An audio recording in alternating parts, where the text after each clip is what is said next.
It's been a mystery for 500 years, and now scientists have confirmed that a skeleton found under a Leicester car park is that of King Richard III. Archaeologists said the extensive marks of battle on the bones, combined with DNA matched to his living descendants, put the identification beyond reasonable doubt. And they described their discovery as truly astonishing. Here's our science reporter, Asha Tanner. When archaeologists began searching this Leicester car park, they described the dig as a long shot. But just weeks into the excavation, they made the most extraordinary discovery: a body. Today, the identity of that skeleton was made official. Beyond reasonable doubt, the individual exhumed at Grey Friars in September 2012 is indeed Richard III, the last Plantagenet King of England. The exact location of the Grey Friars church, thought to be the last known resting place of the king, had been forgotten over the centuries, until the dig. It was this woman, Philippa Langley, who was writing a screenplay about the king, who initially funded the project and instigated the search. The first time I walked the car park, I just had the feeling. But then I came back a year later and there was a letter R right where I had the feeling that Richard's grave was. And believe me, I know how mad that sounds. But for me, that just gave me the push. It's taken months of analysis by a huge team of academics to scientifically prove beyond all reasonable doubt that this is Richard III. A tooth from the remains was used to match DNA from a living day descendant, 17th generation from the female line. Dental, they're just in very good condition, and that's the best thing to go for with DNA when you're starting. Yeah. And when you use the DNA from Michael Ibsen, how was that taken? Spit sample. I have a big tube of his spit in my lab. To know that there's some small part of you that is part of a King of England, of Richard's status, is it's difficult to digest, I think. Deformed, unfinished, sent before my time into this breathing world, scarce half made up. Richard III has been portrayed as one of the great villains of medieval history. The hunchback monarch is accused of killing his own nephews, the princes in the Tower, to claim the throne. His reign formed part of the dynastic struggle known as the War of the Roses. He was the last King of England to ride into battle. For centuries, it was widely believed his remains were thrown into the River Soar. But this is where he was discovered.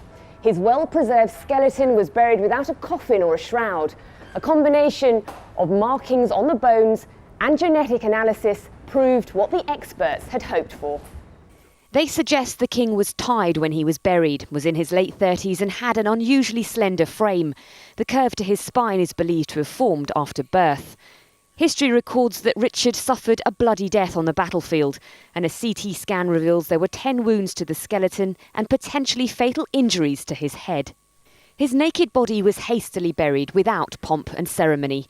Next year he'll be reinterred at Leicester Cathedral in a burial his supporters say he's been waiting hundreds of years for. Well, joining me now from Henley-on-Thames is Philippa Langley, who you saw in Asha's report there, and she spearheaded the project to search for Richard III's body. Philippa Langley, you've talked about how you sensed that his body was there. This is some vindication. How's it felt today? It was overwhelming, actually, an extraordinary moment, yeah. Completely emotional, I would have thought. It was a bit, yeah. It's been 4 years of really hard work, non-stop graft, so it's a nice end to the project. It was quite an expensive project, though, to just do on a sort of hunch, really, wasn't it? It was, but it was actually more than a hunch, because after I'd had that initial sort of intuitive feeling, I then started the research, and I was helped in this by a historian called Dr. John Ashdown Hill, and he discovered Richard's mitochondrial DNA sequence. And he also refuted the bones being thrown into the River Soar story. So once we had that, we were getting, a solid basis to go looking for Richard. And there's a lot of talk today about how this discovery will rewrite history, and there's certainly the bones tell a story, don't they, in terms of his humiliation on the battlefield. But how confident are you that it will restore his reputation? I think it's the start of a process. I mean, we know that Richard wasn't a hunchback. We know that he didn't have a withered arm. We know that he wasn't dug up and thrown into the River Soar. So we're sort of beginning to get a picture now of the Shakespeare, the Tudor writers, and how they were exaggerating and using the bits that Richard had to, for their own purposes. Well, what were those purposes? Was it all Shakespeare's fault, or largely Shakespeare's fault, that he did have such a terrible reputation for so long? Funnily enough, I don't think it was Shakespeare's fault so much. When there's a regime change, and particularly, with Henry Tudor, he had no claim to the throne. So he had to claim it by right of conquest. So it was really important for Henry Tudor to, denigrate Richard, because in denigrating him, he was saying, look how great I am, so I'm the better choice. Philippa Langley. I think it started with Henry Tudor. Philippa Langley, thank you very much for joining me.